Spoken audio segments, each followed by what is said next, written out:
William Constable's troubled thoughts about Helen are interrupted by an unwelcome summons. I have scratched a few marks on a good quality paper. I have stared at them for too long.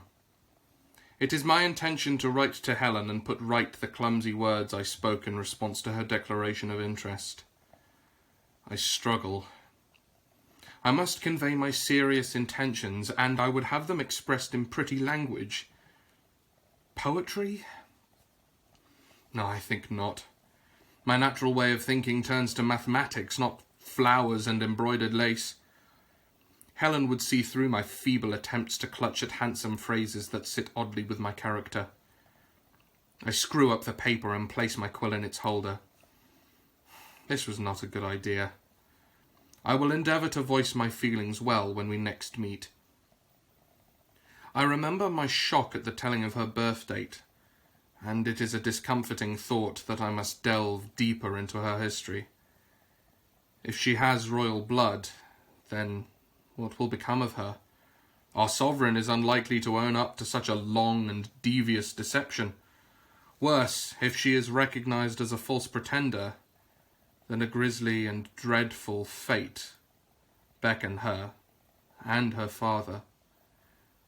If I am to have any chance of a future with Helen, then I must gather evidence that she is an innocent in this conspiracy. How? My torment is interrupted by voices I do not recognize. 2 armed men stand in my hall with Mistress Hilliard and the Larkin boy. I know one of their faces from Arscombe's escort. Do you bring word from your captain? Yes, Dr. Constable. We are ordered to take you to him. Where is he? In Southwark, at a dead house. Southwark? At night? And at a dead house? That is not a pleasant prospect.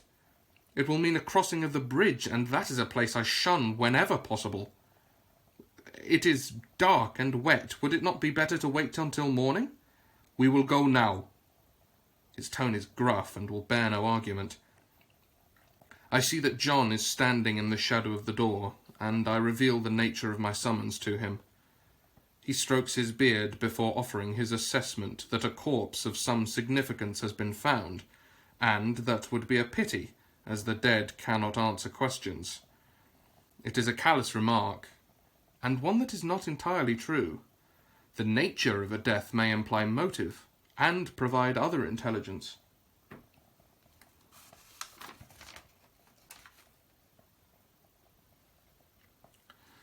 It is a short ride to the bridge through narrow streets, but the rain has managed to seep through my cloak and lower my spirits further. The bridge warden bows his head and lets us pass without payment after a short word from one of Arscombe's men. We dismount and lead our horses through the narrow passage.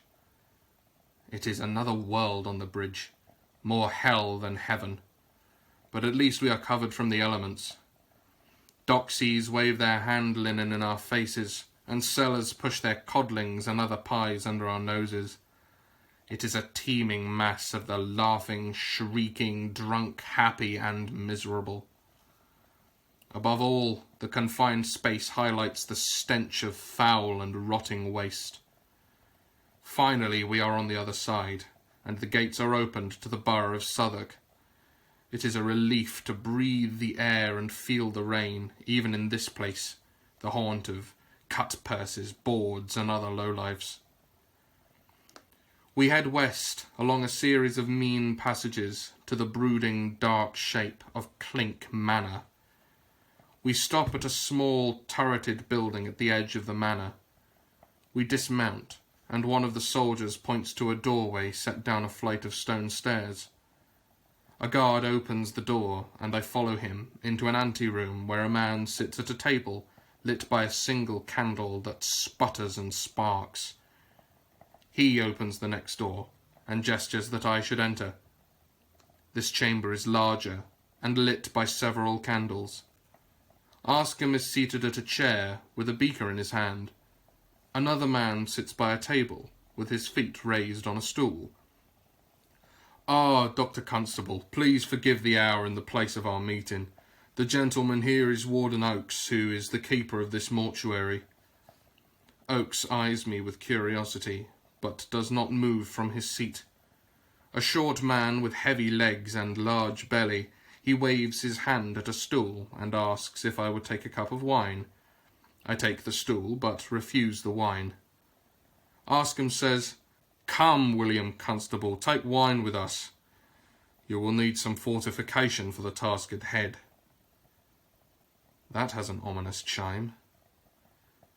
"In that case, I will accept your offer, Warden Oakes." He pours into a wooden cup and passes it to me without disturbing his relaxed posture. I wait for an explanation of my visit. Will this be from Arscombe or Oakes? Both men drink from their cups, and I follow. It is sour and unpleasant. Arscombe says, "Word reached me some hours ago of a find on the mudflats by the bridge. A body was discovered and brought here." He points his cup at Oakes, who continues the story.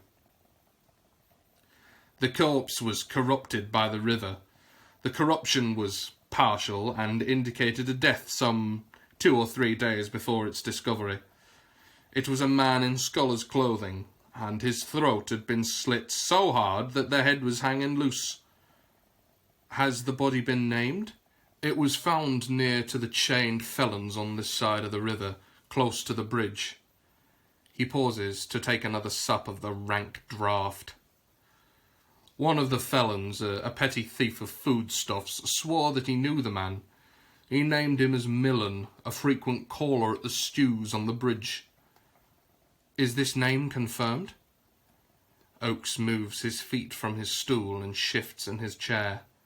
"The man, the felon, pleaded to be free for his naming, but he is known to be unreliable and was not believed." Arscombe says, "I arrived here to question this felon, but was informed that he died in his chains. The tide was higher than expected, and his neck could not stretch for air," explains Oakes with a shrug. "Cannot the whores on the bridge verify the name?" "The words of those poxy whores is worth less than a wet fart," says Oakes. Arscombe leans forward. "This is not a matter to warrant triviality or uncertainty, Warden." He pauses to let Oakes's discomfort take hold, then turns to me. "I would have your word on the identification, William Constable. You told me you had met with him." "Yes, though some years past." "Then let us examine the body. The warden assures me that his women have washed the cadaver and laid it with sprigs of rosemary." Arscombe arises from his seat, and I follow. Oakes heaves himself from his chair with some difficulty, takes a bunch of keys from the table, and meanders unsteadily across to a doorway. He fumbles with his keys and opens the door to an arched undercroft. It is dark, save for 4 candles placed at the corners of a table by the far end of the space. We walk through the arches, past a dozen or more dark shapes of draped corpses until we approach the candle-lit area. A linen cloth is laid over the body on the table, leaving the head and shoulders uncovered. The naked body has been cleansed, and herbs are spread around the head. The flesh is mottled and bruised, but putrefaction has not set in. My eyes are drawn to the gash in the neck, which is a gaping disorder of pink, white, and black. An eye bulges in a purpled socket. It is an altogether ugly sight. But is it Millen? I take one of the candlesticks and hold it close to the head. The look of a dead man will change markedly from the living state through rigour and then a relaxation of muscle and skin. His mouth is drawn back. A blue tongue protrudes rudely and with bared teeth. It is formed into a fierce snarl that would never be a natural expression. I place my hand before my eyes so that it hides the jaw and squint at the top of the face. There is a familiarity, but can I be sure?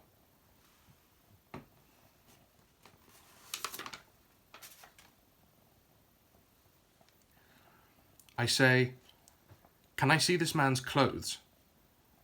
Oakes stands behind me. He screws his face and spreads his hands. "The women must be paid for their duties, and—" "Warden!" Arscombe's voice is harsh. "I grow tired of your indifference, and my belly aches with your serving of foul wine. You say this man had the clothes of a scholar. You would not gift a velvet cap, gown, and boots to your women. Bring the garb of this man to us, and with haste." Oakes is startled at these words, stares at Arscombe with open mouth, and then turns and scuttles back to his chamber. "You are unsure?" "Yes. It is difficult to match the features of this dead man with a living and breathing person, one I knew but not well." We wait in silence for some minutes until Oakes returns with his hands carrying a dark bundle of clothing. He has a cloak, cap, doublet, and boots. All have been cleaned and will, no doubt, fetch a tidy profit for him. I pick the cap and, with care, place it on the head of the corpse. I should not be surprised, but the icy touch of the scalp causes me to shiver. I gather up the cloak and drape it around his shoulders. When all is in place, I hand a candlestick to Arscombe, bid him put it by the head. Then I step back and peer at the lifeless face, again hiding his mouth with the shade of my hand. "It is him. It is Christopher Millen." "You are sure?" "Yes." We leave, without words of thanks to Oakes. Arscombe orders his men to convey the body to Whitehall, and says he will accompany me back to my house.